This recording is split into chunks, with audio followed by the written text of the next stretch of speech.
Hello students, myself Abhilash, biology lecturer. In the last class, we already discussed about organism and population part 7. In organism and population part 7, we discussed about population interaction. So in this last class of organism and population chapter, we are going to discuss remaining population interaction. So we already discussed this chart. ಈ ಚಾರ್ಟ್ನ ಬಗ್ಗೆ already discuss ಮಾಡ್ತಾ ಹೋಗಿದ್ವಿ. So there are 6 type of population interactions are exist in our nature, and generally they are mentioned in our NCERT. So first we will discuss with mutualism. So mutualism ಅಲ್ಲಿ ಏನಾಗುತ್ತೆ ಅಂದರೆ mutualism is a type of population interaction in which both the species are benefited mutually. Whereas competition, so competition ಅಲ್ಲಿ ಏನಾಗುತ್ತೆ, it is a type of population interaction in which both the species are harmed. Here no one is get benefited. ನೋಡಿ minus minus ಇದ್ರೆ ನೋಡಿ plus ಇದ್ರೆ both benefit ಅಂತ, minus ಇದ್ರೆ loss ಅಂತ, zero ಆದರೆ ನೈದರ್ ಬೆನಿಫಿಟ್ ನಾರ್ ಹಾರ್ಮ್ಡ್ ಅಂತ ಅರ್ಥ. ನೋಡಿ ಮ್ಯೂಚುವಲಿಸಮಲ್ಲಿ ಇಬ್ಬರಿಗೂ ಪ್ಲಸ್ ಇದೆ, ಸೊ ಬೋತ್ ಆರ್ ಬೆನಿಫಿಟೆಡ್. ಕಾಂಪಿಟೇಷನಲ್ಲಿ ಇಬ್ಬರಿಗೂ ಮೈನಸ್ ಇದೆ, so both are get harmed. Predation, it is a type of population interaction in which one organism is benefited, known as predator, and another organism is affected, known as host. So ಇದರ ಬಗ್ಗೆ ನಾವು discuss ಮಾಡಿದ್ವಿ already detailed ಆಗಿ.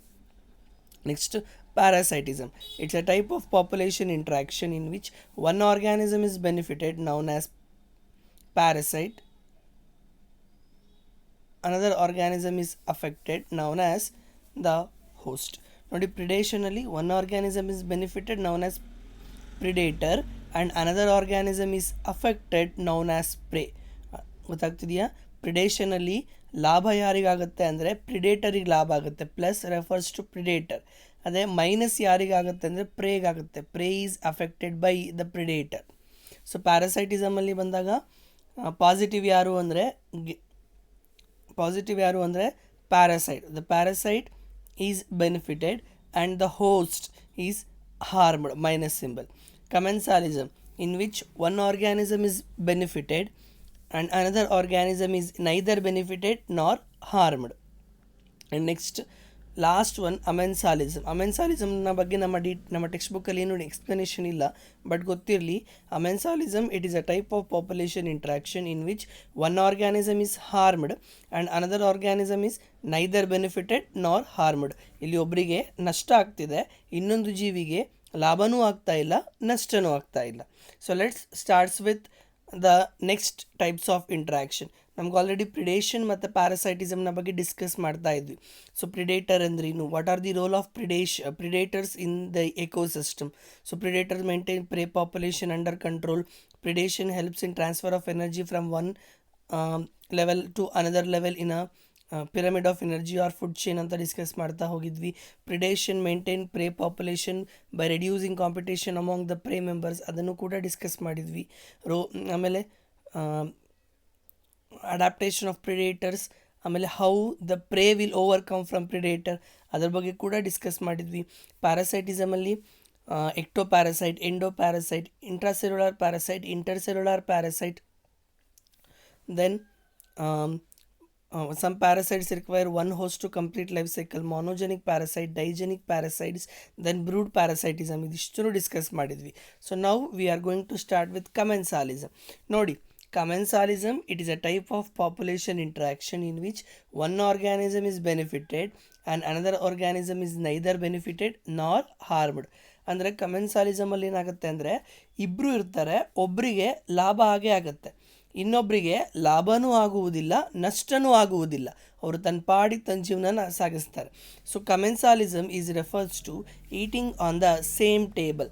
So ಒಂದೇ ಟೇಬಲಲ್ಲಿ ಕೂತ್ಕೊಳ್ಳೋದು, but ಒಬ್ರಿಗೆ ಲಾಭ ಆಗುತ್ತೆ, ಇನ್ನೊಬ್ರಿಗೆ ಏನೂ ಆಗೋದಿಲ್ಲ. So it is a type of population interaction in which one organism is benefited and another organism is neither benefited nor harmed.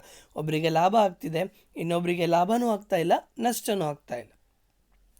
So examples of commensalism. So examples of commensalism ಕೇಳೋದಾದರೆ, so ನೋಡಿ, this is an example, that is orchid plants grows as epiphyte on mango tree. Orchid it is a monocotyledonous plant, ಚಿಕ್ಕ ಗಿಡ, ಗೊತ್ತಾಗ್ತಿದೆಯಾ? ಈ orchid ಏನಾಗುತ್ತೆ, epiphyte ಆಗಿ ಬೆಳೆಯುತ್ತೆ. AP ಅಂದರೆ ಮೇಲ್ಭಾಗ, ಫೈಟ್ ಅಂದರೆ ಪ್ಲ್ಯಾಂಟ್.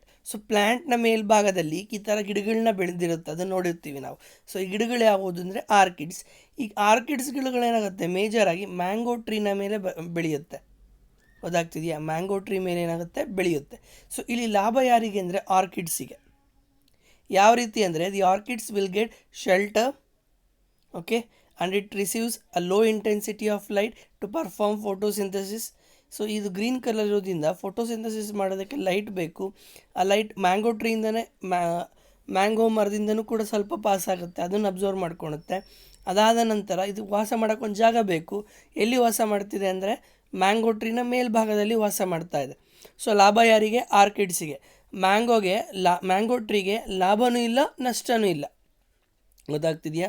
ಸೊ ಮ್ಯಾಂಗೋ ಟ್ರೀ ಮೇಲೆ ಆರ್ಕಿಡ್ ಬೆಳೀತಿದೆ, ಆರ್ಕಿಡ್ಗೆ ಲಾಭ ಇದೆ, ಬಟ್ ಮ್ಯಾಂಗೋ ಟ್ರೀಗೆ ಲಾಭವೂ ಇಲ್ಲ, ನಷ್ಟವೂ ಇಲ್ಲ. This is an first example for commensalism. So the first example is orchid plant grows an epiphyte on mango tree. Here orchids is get benefited and mango tree neither benefited nor harmed also. A barnacle growing on back of the whale. So ನೋಡಿ, ಒಂದು ಮರದ ಮೇಲಿರೋ interaction ನೋಡಿದ್ವಿ first one. ಇದು ನೀರಿನಲ್ಲಿ ನಡೆಯೋ interaction. ನೋಡಿ, ವೇಲ್ಸ್ನ ಬಗ್ಗೆ ನೋಡಿದ್ದೀವಿ, ಲಾರ್ಜೆಸ್ಟ್ ಮ್ಯಾಮಲ್. ಈ ವೇಲ್ಸ್ನ ನೀವು ಕ್ಲೀನಾಗಿ ಅಬ್ಸರ್ವ್ ಮಾಡ್ತಾ ಹೋದರೆ ಇಲ್ಲಿ ನಿಮಗೆ ವೈಟ್ ಸ್ಟ್ರಕ್ಚರ್ಸ್ ಕಾಣ್ತಾ ಇದೆ. So these white structures are barnacles. ಈ ಬಾರ್ನಕಲ್ಸ್ ಎಲ್ಲಿದೆ ಅಂದರೆ ಆರ್ಕಿಡ್ಸ್ನ ಮೈ ಮೇಲೆ ಅಟ್ಯಾಚ್ ಆಗಿದೆ. These barnacles are arthropods. ಇವು ಎಲ್ಲ ಆರ್ಥ್ರೋಪೋಡ್ಸ್ ಗುಂಪಿಗೆ ಸೇರಿದ ಜೀವಿಗಳು. ಸೊ ಗೊತ್ತಿದೆ ನಮಗೆ. ಈ ಬಾರ್ನಕಲ್ಸ್ ಏನಾಗುತ್ತೆ ಆರ್ಥ್ರೋಪೋಡಿಗೆ ಹಿಂಭಾಗದಲ್ಲಿ ಹೋಗಿ ಅಟ್ಯಾಚ್ ಆಗುತ್ತೆ. ನೋಡಿ, ಆರ್ಥ್ರೋಪೋಡ್ನ ಹಿಂಭಾಗದಲ್ಲಿ ಅಟ್ಯಾಚ್ ಆಗಿದೆ. ಸೊ ಇಲ್ಲಿ ಲಾಭ ಯಾರಿಗೆ ಅಂದರೆ ಬಾರ್ನಕಲ್ಸಿಗೆ. ಯಾಕೆ ಅಂದರೆ ಈ ಬಾರ್ನಕಲ್ಸ್ ಆರ್ಥ್ರೋಪೋಡ್ ಅಟ್ಯಾಚ್ ಆಗಿರೋದ್ರಿಂದ ಯಾವುದೇ ಜೀವಿ ಬಂದು ಈ ಬಾರ್ನಕಲ್ಸ್ಗೆ ಅಟ್ಯಾಕ್ ಮಾಡುವುದಿಲ್ಲ. ಯಾಕೆ ಅಟ್ಯಾಕ್ ಮಾಡುವುದಿಲ್ಲ? ಬಿಕಾಸ್ ಏನಾಗಿದೆ ಅಂದರೆ ಇದು ವೇಲ್ಸ್ನ ಜೊತೆಗಿದೆ. Whales is a biggest mammal and it is dangerous also. So ಹಾಗಾಗಿ ಯಾರೇ ಬಂದು ವೇಲ್ಸ್ಗೆ ಅಟ್ಯಾಕ್ ಮಾಡುವುದಿಲ್ಲ. ಹಾಗಾಗಿ ಇಲ್ಲಿ ಪ್ರೊಟೆಕ್ಷನ್ ಮತ್ತು ಶೆಲ್ಟರ್ ಯಾರಿಗೆ ಸಿಗೋದು? ಬಾರ್ನಕಲ್ಸಿಗೆ. ಬಟ್ ವೇಲ್ಸಿಗೆ ಲಾಭವೂ ಇಲ್ಲ, ನಷ್ಟವೂ ಇಲ್ಲ. ಗೊತ್ತಾಗ್ತಿದೆಯಾ? Here barnacles are get benefited in the sense means they are get protected and they are get shelter also, but whale neither benefited nor harmed. ಇಲ್ಲಿ ವೇಲಿಗೆ ಲಾಭವೂ ಇಲ್ಲ, ನಷ್ಟವೂ ಇಲ್ಲ. ಬಟ್ ಲಾಭ ಇರೋದು ಯಾರಿಗೆ? ಬಾರ್ನಕಲ್ಸಿಗೆ. ಬಾರ್ನಕಲ್ಸಿಗೆ ಏನು ಸಿಗ್ತಿದೆ? ಶೆಲ್ಟರ್ ಸಿಗ್ತಿದೆ, ಮತ್ತು ಏನಾಗ್ತಿದೆ? ಪ್ರೊಟೆಕ್ಷನ್ ಸಿಗ್ತಿದೆ. Next third one, cattle egret and grazing cattle. Cattle egret and grazing cattle. So ನೋಡಿ, ಈ ಈಗ್ರೇಟ್ಸ್ನ ನಾವೆಲ್ಲ ಕಡೆ ನೋಡಿರ್ತೀವಿ. ಎಲ್ಲಿ ಹಸುಕರುಗಳು ಜಾಸ್ತಿ ಇರುತ್ತೋ ಅಲ್ಲಿ ಈಗ್ರೇಟ್ಸ್ನ ನೋಡ್ತೀವಿ. So egrets it is a bird actually. And the cow and the cattles belongs to cow buffalo. ಅವನ ಕ್ಯಾಟಲ್ಸ್ ದನಕರುಗಳು ಅಂತ ಕರಿತಾ ಹೋಗ್ತೀವಿ. ನೋಡಿ, ಇಲ್ಲಿ ಲಾಭ ಇರೋದು ಯಾರಿಗೆ ಅಂದರೆ ಈಗ್ರೇಟ್ಸಿಗೆ, ಅಂದರೆ ಪಕ್ಷಿಗಳಿಗೆ. ಈ ದನಕರುಗಳಿಗೆ ಲಾಭವೂ ಇಲ್ಲ, ನಷ್ಟವೂ ಇಲ್ಲ. ಯಾವ ರೀತಿ ಅಂತ ಅಂದರೆ ಈ ದನಕರುಗಳು ಓಡಾಡಬೇಕಾದ್ರೆ ಅದೇನು ಮಾಡುತ್ತೆ? ಹುಲ್ಲನ್ನೆಲ್ಲ ತಿನ್ಕೊಳ್ತಾ ಬರುತ್ತೆ. ಹೌದಾ? ಹುಲ್ಲು ತಿಂದಾಗ ಜಾಗ ಏನೇನಾಗುತ್ತೆ? ಸ್ವಲ್ಪ ಕ್ಲೀನ್ ಆಗುತ್ತೆ. ಹೌದಾ? ಹುಲ್ಲಿನ ಸಂಖ್ಯೆ ಎಲ್ಲ ಕಡಿಮೆ ಆದಾಗ ಜಾಗ ಕ್ಲಿಯರ್ಡ್ ಆಗುತ್ತೆ. ಸೊ ಈ ಪಕ್ಷಿಗಳಿಗೆ ಆ ಜಾಗ ಕ್ಲಿಯರ್ ಮಾಡಿಕೊಟ್ರೆ these egret birds can easily identify their insects. ಈಸಿಯಾಗಿ ಹುಲ್ಲ ಮೇಲೆ ಇನ್ಸೆಕ್ಟ್ ಇರುತ್ತಲ್ವ, ಹುಲ್ಲನ್ನು ದನಕರುಗಳು ತಿನ್ನುತ್ತೆ, ಆ ಇನ್ಸೆಕ್ಟ್ನ ಇವರು ಈಸಿಯಾಗಿ ಹುಡುಕ್ಬೋದು. ಯಾರು? Egret birds, cattle egret birds. ಗೊತ್ತಾಗ್ತಿದೆಯಾ? Here benefited is egret and the cattles are neither benefited nor harmed. Next, sea anemone and clownfish. sea anemone it is a coelenterates. clownfish it is a fish actually. ಇಲ್ಲೇನಾಗುತ್ತೆ, ಈ ನೋಡಿ, ಇಲ್ಲಿ ಒಳಗಡೆ ಕ್ಲಾನ್ಫಿಶ್ ಇದೆ, ಇದು ಸುತ್ತ ಇದೆಯಲ್ಲ, ಇದೇ sea anemone. Here the clownfish is get benefited. ಯಾವ ರೀತಿ ಕ್ಲಾನ್ಫಿಶ್ಶಿಗೆ ಲಾಭ ಆಗುತ್ತೆ ಅಂದರೆ ಈ ಕ್ಲಾನ್ಫಿಶ್ ಈ ರೀತಿ sea anemone ಒಳಗಡೆ ಹೋಗ್ಬಿಡುತ್ತೆ. ಈ sea anemone ಸುತ್ತ ಟೆಂಟಕಲ್ಸ್ ಇರುತ್ತೆ. ಈ sea anemoneಲ್ಲಿ tentacles are the protecting structures of sea anemone. Tentacles ಏನಾಗುತ್ತೆ? sea anemoneನ ಪ್ರೊಟೆಕ್ಟಿಂಗ್ ಸ್ಟ್ರಕ್ಚರ್ಸ್. ಸೊ ಹಾಗಾಗಿ ಇಲ್ಲಿ ಲಾಭ ಯಾರಿಗಾಗುತ್ತೆ ಅಂತಂದರೆ ಕ್ಲೌನ್ಫಿಶ್. ಯಾಕೆ ಅಂದರೆ ಈ ಕ್ಲೌನ್ಫಿಶ್ sea anemone ಒಳಗಡೆ ಇರೋದ್ರಿಂದ ಯಾರೇ ಬಂದು ಈ ಕ್ಲೌನ್ಫಿಶ್ನ ತಿನ್ನುವುದಿಲ್ಲ. ಯಾಕೆ ಅಂದರೆ because it is completely protected by sea anemone. ಗೊತ್ತಾಗ್ತಿದೆಯಾ? ಹಾಗಾಗಿ ಲಾಭ ಇರೋದು ಯಾರಿಗೆ? ಕ್ಲೌನ್ಫಿಶ್ಶಿಗೆ. sea anemoneಗೆ ಲಾಭನೂ ಇಲ್ಲ, ನಷ್ಟನೂ ಇಲ್ಲ. ಓಕೆ, ಇದಿಷ್ಟು this is about the commensalism. So ಈ next class we are going to discuss about the competition. ಆದರೆ ಈ ಕಮೆನ್ಸಾಲಿಸಮ್ ಆದ ಕೂಡ ನೆಕ್ಸ್ಟ್ ಯಾವುದನ್ನು ಡಿಸ್ಕಸ್ ಮಾಡ್ತಿದ್ದೀವಿ ಅಂದರೆ ನಾವು ಕಾಂಪಿಟೇಷನ್ನ ಡಿಸ್ಕಸ್ ಮಾಡ್ತಾ ಇದ್ದೀವಿ. Next competition. Competition means struggling for the organisms for same resources such as food, shelter and sex is known as competition. So competition is a type of population interaction in which same organisms belongs to same category or same species competing for similar resources such as food, shelter and sex, that is known as competition. So Darwin ಏನು ಹೇಳ್ತಾನೆ ಅಂದರೆ, Darwin told that those who struggle for existence and survival to fittest those species are selected by the nature.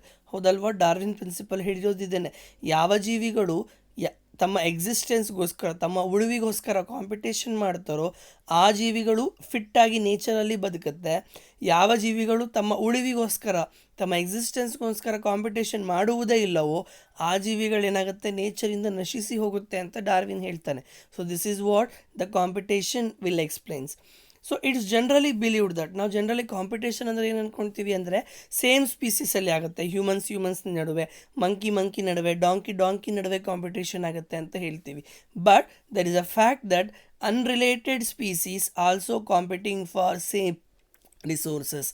ಅಂದರೆ unrelated species, fishes ಮತ್ತು birds ಆಗಿರ್ಬೋದು, lion ಮತ್ತು fox ಆಗಿರ್ಬೋದು. So ಈ ರೀತಿ ಏನಾಗುತ್ತೆ, resources when the resources is limited, ಯಾವಾಗ resource ಕಡಿಮೆ ಇದೆಯೋ ಆ ಸಂದರ್ಭದಲ್ಲಿ ಅನ್ರಿಲೇಟೆಡ್ ಸ್ಪೀಸೀಸ್ ಕೂಡ ಕಾಂಪಿಟೇಷನ್ನ ಮಾಡುತ್ತೆ ಅಂತ ಹೇಳ್ಬೋದು. ಸೊ ಇದಕ್ಕೆ ಎಕ್ಸಾಂಪಲ್ಸ್ ತೆಗೆದುಕೊಳ್ಳೋದಾದರೆ, it is shown that in shallow American lakes, ಅಮೇರಿಕದ ಲೇಕ್ಸ್ಗಳಲ್ಲಿ ಫ್ಲೆಮಿಂಗೋ ಬರ್ಡ್, ನೋಡಿ ಇಲ್ಲಿ ಕಾಣ್ತಿದೆ ನಮಗೆ flamingo bird and resident fishes, ಅಂದರೆ ಇದು ಫ್ಲೆಮಿಂಗೋ ಬರ್ಡ್ ಮತ್ತು ಲೇಕ್ನಲ್ಲಿರುವ ರೆಸಿಡೆಂಟ್ ಫಿಶಸ್, ಮೀನುಗಳು ಯಾರಿಗೋಸ್ಕರ ಕಾಂಪೀಟ್ ಮಾಡ್ತಾ ಇದೆ ಅಂದರೆ ಝೂ ಪ್ಲ್ಯಾಂಕ್ಟಾನ್ಸ್ಗೋಸ್ಕರ. ಝೂ ಪ್ಲ್ಯಾಂಕ್ಟಾನ್ಸ್ ಅಂದರೆ ಏನೇನು ಬರುತ್ತೆ, ಪ್ರಾನ್ಸ್ ಬರುತ್ತೆ, ಕ್ರ್ಯಾಬ್ಸ್ ಬರುತ್ತೆ, ಸರಿನಾ.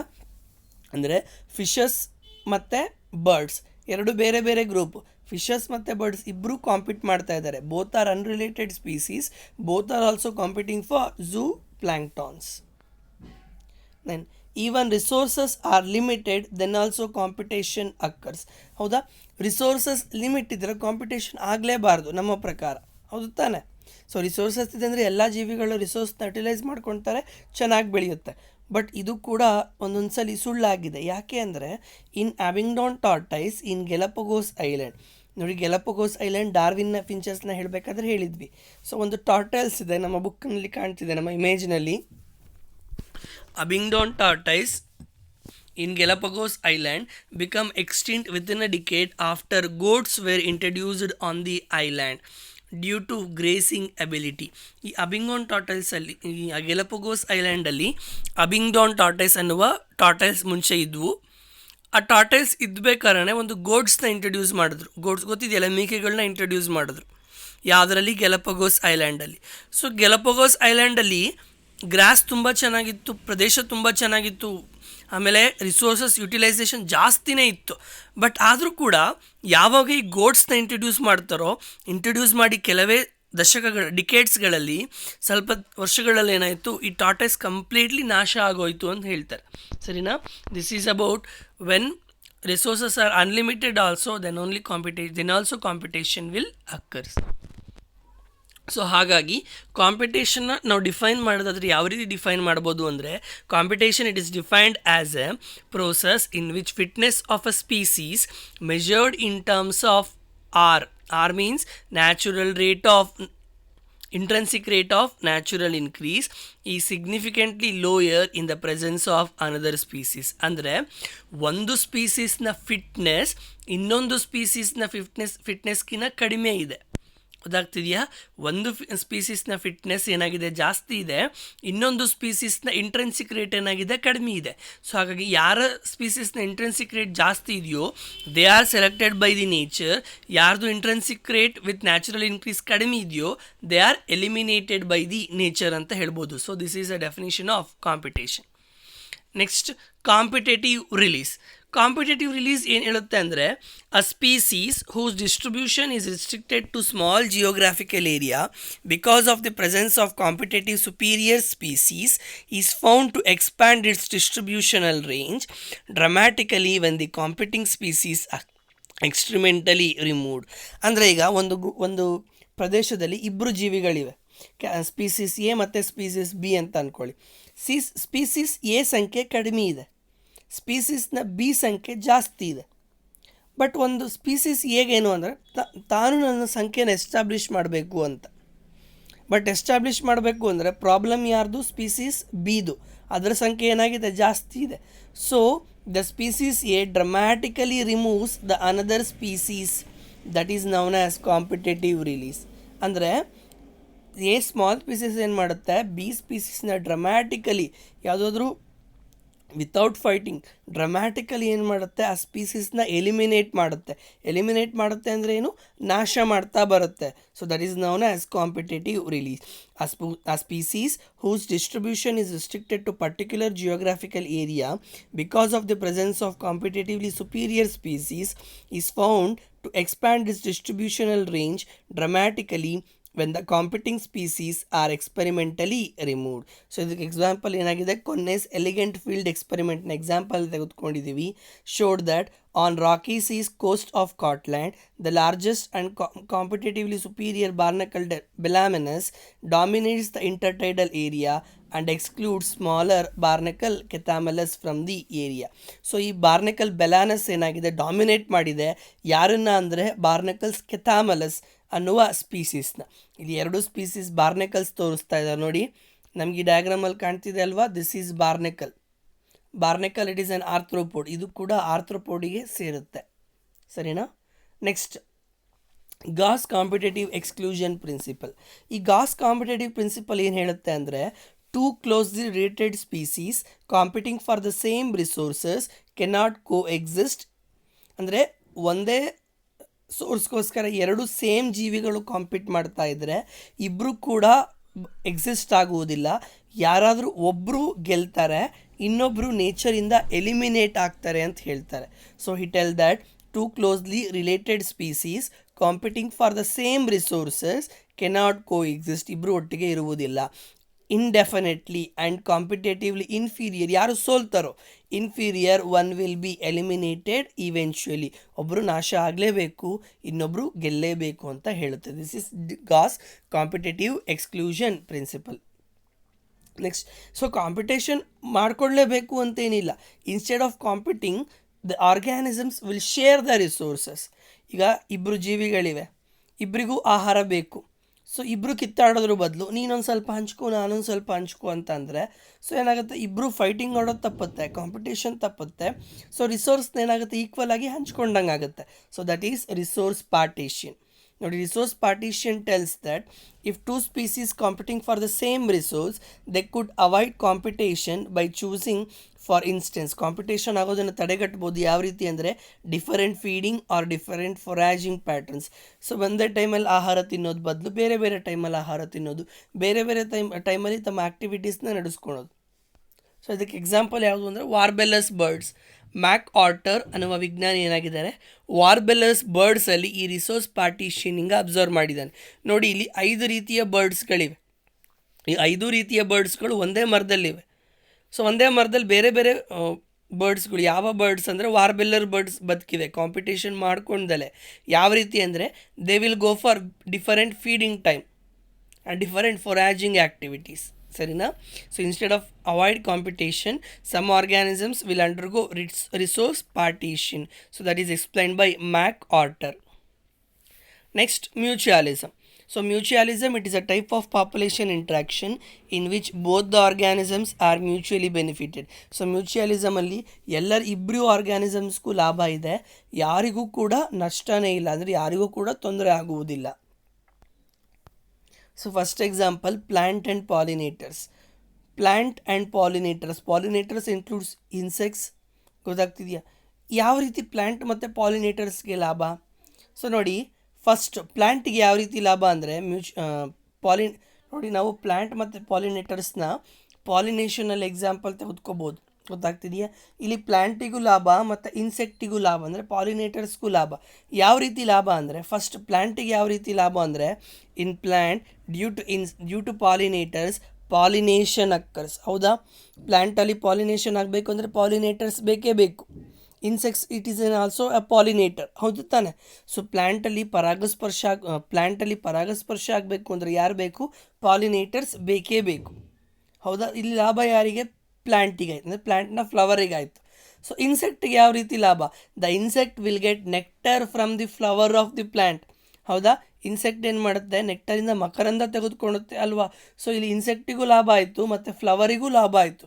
Flower in the sense plant. So here both R mutually benefited. Next, second example for mutualism is algae and fungi association in lichens.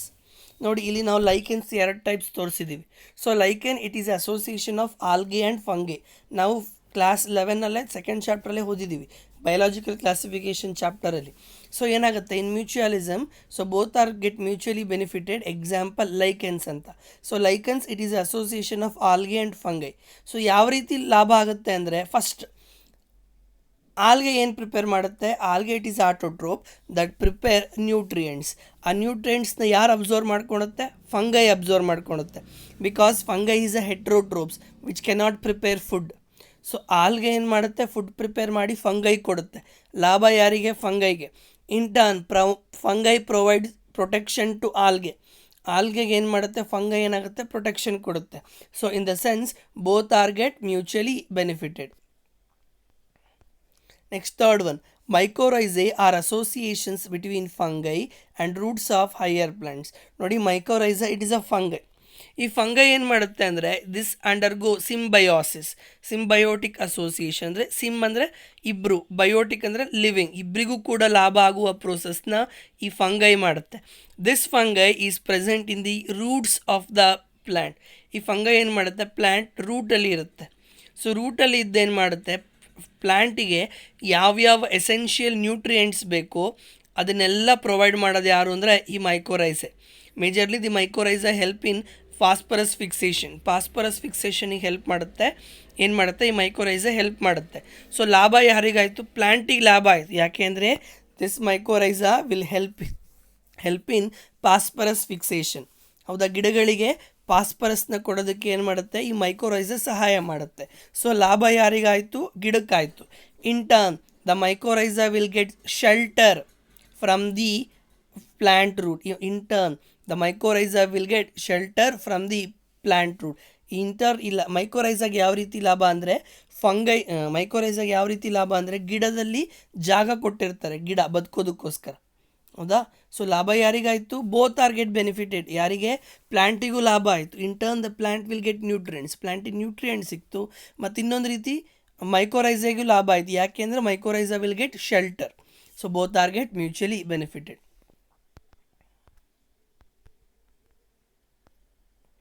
Next, fig plant and wasp insects. ನೋಡಿ, ಇಲ್ಲಿ ಕಾಣ್ತಿದೆಯಲ್ಲ, ಈ ಕಡೆ picture ಕಾಣ್ತಿದೆಯಾ? ಅದು fig plant, ಒಂದು fig ಅನ್ನುವ ಗಿಡದ ಹೆಸರು, ಗಿಡದ ಚಿತ್ರ ಇಲ್ಲಿ ನಿಮಗೆ ಕಾಣ್ತಿರೋದು. ಆ ಗಿಡನ ನೀವು ಕ್ಲೀನಾಗಿ ಅಬ್ಸರ್ವ್ ಮಾಡಿದ್ರೆ, ಹಣ್ಣು, ಇದು ಗಿಡದ ಹಣ್ಣು. ಇಲ್ಲಿ ನಮಗೆ ಇನ್ಸೆಕ್ಟ್ಸ್ ಕಾಣ್ತಿದೆಯಲ್ಲಿ. So this is a wasp insect, larvae. ಈ ವ್ಯಾಸ್ಪ್ ಇನ್ಸೆಕ್ಟ್ನ ಲಾರ್ವೆ, ಮರಿಯ ಸ್ಟೇಜ್ಗಳು. ಗೊತ್ತಾಗ್ತಿದೆಯಾ? ಇಲ್ಲಿ ಫಿಗ್ ಪ್ಲ್ಯಾಂಟ್ ಮತ್ತು ವ್ಯಾಸ್ಪ್ ಇನ್ಸೆಕ್ಟ್ನ ನಾವು ಮ್ಯೂಚುವಲಿಸಮ್ಗೆ ಎಕ್ಸಾಂಪಲ್ ಕೊಡ್ತೀವಿ. ಯಾವ ರೀತಿ ಅಂದರೆ, ವ್ಯಾಸ್ಪ್ ಅನ್ನುವುದು ಇನ್ಸೆಕ್ಟ್. ಈ ವ್ಯಾಸ್ಪ್ ಇನ್ಸೆಕ್ಟ್ ಇದೆಯಲ್ಲ, this wasp insect only pollinates the fig plant. ಅಂದರೆ ಫಿಗ್ ಪ್ಲ್ಯಾಂಟಲ್ಲಿ ಪಾಲಿನೇಷನ್ ಆಗಬೇಕು ಅಂದರೆ ವ್ಯಾಸ್ಪ್ ಇನ್ಸೆಕ್ಟಿಂದನೇ ಆಗಬೇಕು. This is species specific. So ಹಾಗಾಗಿ ಲಾಭ ಯಾರಿಗಾಯ್ತು? ಇಲ್ಲಿ ಫಿಗ್ ಪ್ಲ್ಯಾಂಟಿಗೆ ಲಾಭ ಆಯಿತು. In turn with the help of wasp insect the fig plant is get pollinated. ಈಗ ಲಾಭ ಯಾರಿಗಾಯಿತು? ಫಿಗ್ಗಿಗೆ ಲಾಭ ಆಯಿತು. In turn the wasp insect lays its eggs in the nest of or within the fruit of fig plant. ಈಗ ನೋಡಿ, ಕ್ಲೀನಾಗಿ ಅರ್ಥ ಮಾಡ್ಕೊಳ್ಳಿ. Fig plant species and wasp insect. The wasp insect pollinate the fig plant. So the fig plant is get benefited. In turn the wasp insect lays its eggs within the fruit of the fig plant. So ಈ wasp insect ಏನು ಮಾಡುತ್ತೆ? Fig ಪ್ಲ್ಯಾಂಟ್ನ ಹಣ್ಣಿನ ಒಳಗಡೆ ತನ್ನ ಮೊಟ್ಟೆಗಳನ್ನು ಇಡುತ್ತೆ. So ಈಗ ಲಾಭ ಯಾರಿಗಾಯಿತು ಅಂದರೆ ವ್ಯಾಸ್ಪಿಗೆ ಲಾಭ ಆಯಿತು. ಯಾವ ರೀತಿ ಮೊಟ್ಟೆ ಇಡೋದಕ್ಕೆ ಜಾಗ ಸಿಕ್ತು ವ್ಯಾಸ್ಪಿಗೆ.